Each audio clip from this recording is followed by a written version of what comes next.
मीराबाई कहती हैं जिनके भी घर पे ठाकुर जी की मधुर सेवा विराज रही है। एक तो है कि घर पे केवल पूजा के लिए ठाकुर जी रखे हुए हैं कोने में, लेकिन एक है कि घर वाले बैठे कोने में, पूरे घर में राज है ठाकुर जी का। ऐसे घर देखे आपने? हमने अधिकतर घर कैसे देखे हैं? पूरे घर में घर वाले, ठाकुर जी बैठे कोने में, छोटी सी जगह अलमारी में बैठे हैं। पर कई घर कैसे हैं? घर वाले हैं कोने में, पूरे घर में राज है ठाकुर जी का। और हम और किसी की नहीं कह रहे, हमारे घर ही आके देखना आप, ठाकुर जी कैसे ठाट में विराजते हैं।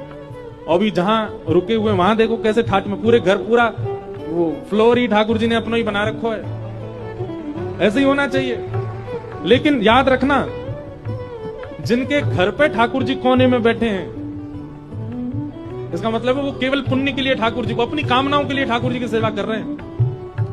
पर जहां घर वाले कोने में बैठे हैं, ठाकुर जी पूरे राजठाट से, भोजन किसकी प्रिय का बनेगा? ठाकुर जी को जो प्रिय लगे वो बनेगा। घर में क्या होगा? ठाकुर जी को जो प्रिय है वो होगा। ऐसी भावनाएं जिनकी हैं, ऐसी प्रेम लक्षणा भक्ति जिनके घर पर हो रही है, वो निश्चित हमारी बात को, भले ही मत मानना, मीराबाई की बात को प्रमाणित मान लेना, वो पूर्व जन्म के कोई ठाकुर जी की कोई सखा या कोई गोपी ही है। कोई किंचित अपराध बन गया जिसके कारण मानव बन के उनको आना पड़ा, नहीं तो वो पूर्व जन्म से संबंधी है ठाकुर जी के। तभी ठाकुर जी को अपने सिर पर बैठा के रखा उन्होंने, हमारे माई श्यामा जी को राज। मीराबाई